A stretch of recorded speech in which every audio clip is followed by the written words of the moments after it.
Welcome back, Coach's Corner this week, talking Ponca City High School basketball and also talking Ponca City High School wrestling. The Wildcats opened the season last week with a big dual victory. They've got some dual meets as well as some tournament action coming up. And Coach Leavitt, a good start to the season with the victory over Bartlesville. I know you have a match against Enid and one with Midwest City coming up this week, but still it was a nice way to open the season. It was a really good way to open up the season. The kids are showing a lot of progression with their technique and everything that we've been working on in practice.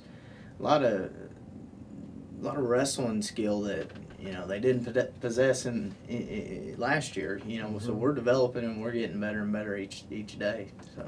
Well, people have to realize this is, I called them the young guns. You've got, especially in the early part of your lineup, you've got a lot of sophomores, you've got a ninth grader in your lineup, but, there may be a time when they get that mat fright or stage fright, but they sure didn't show it on opening night, did they? No, they didn't. Our kids were eager to get out of the wrestling room and get a hold of somebody different. Our lineup now, we've got 10 guys that we'll have back next year. So, and then we got a really good junior high coming up behind them. So there's a lot of competition in the room to get you a spot. So you better keep working at it. Absolutely. You have Enid on Tuesday, Midwest City on Thursday. I'm kind of interested in Midwest City because I know they've been down. Is their program getting any better, Jason? Well, I remember the year that they collapsed, if you will, is they brought 6 kids up here when we dueled them. And that was 2009, and now the coach there, he's actually a former Ponca City guy, is Corey Wilson. He's done a good job of getting the kids out, and he's got a couple really good kids that we'll see in the end of the state tournament. Absolutely. Enid on Tuesday, Midwest City on Thursday. We want to mention, Coach, those are home matches too, and it's nice to be able to try to get your second and third wins right here before your home fans, and that would be great to be 3-0, wouldn't it? Absolutely, and that would carry a lot of momentum into the Perry tournament this weekend, and that's going to be very, very tough competition there. Perry is always a mini state tournament. Let me ask you about your memories of the Perry tournament. To ask you if you were a Perry champion is redundant. I know you were a Perry champion. What do you remember as a wrestler about that tournament, though? Well, I remember my first couple years going to that first year as a sophomore. You see state champions from other classes, and it's a little bit intimidating if you've never been put in that environment. And plus, I wrestled a heavier weight as a sophomore, and so it felt like I was running into men among boys. Mm-hmm. So, and I learned something from that. You don't want to always have to wrestle those big guys when you're 5'5". So you got to work with that weight and get down to the weight class that you should be at. And junior year, I think I took 5th maybe, which helped us out as far as a team. Every point we've clawed for won by a half a point over Broken Arrow that year.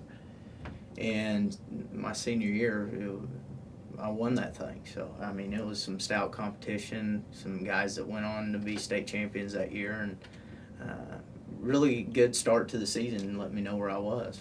The reason I kind of bring that up with Jason is because there are some tournaments that you go to that you have to work every bit as hard to win that individual tournament as a state tournament, and I think Perry is one of those. And Perry, I always thought was very special because of the way that they treat past winners and how they try to make sure that anybody that holds up a gold medal after that tournament, they feel like they're special, they're always welcome, not only the Perry wrestlers, but the way you just described it, the way you have to battle and scratch and claw to win a title at Perry, that's probably one of those tournaments that you never, ever forget. No, you don't, because what they'll do is most tournaments will go 3rd and 4th and then 1st and 2nd on simultaneously on 2 mats. And Perry, they drop down their spotlight, the rest of the lights are off in the gym, and it's just you out there on an island, your coach is in the corner, and it's a war.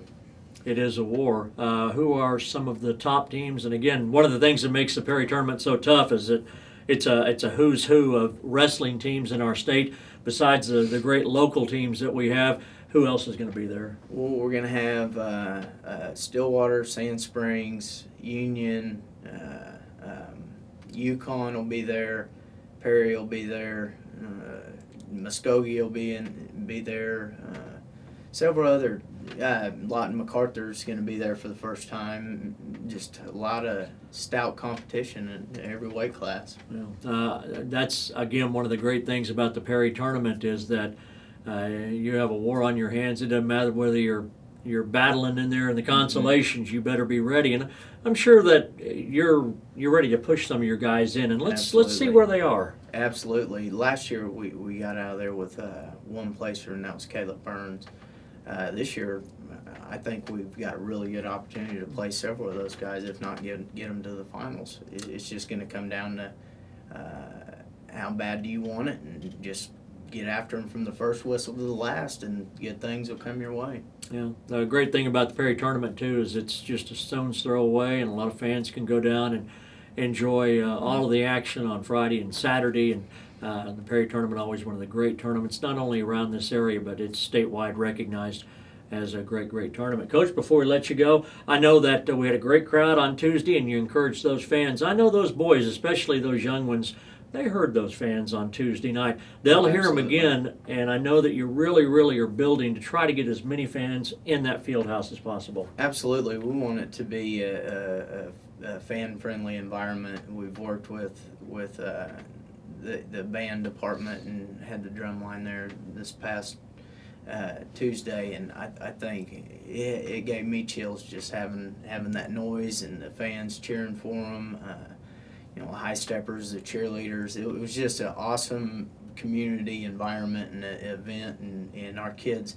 What happens when you have that, especially in wrestling, is the kids will feed off of it, and they'll probably win several matches just based on that, and then that can change the rest of their career and elevate our goals of our team.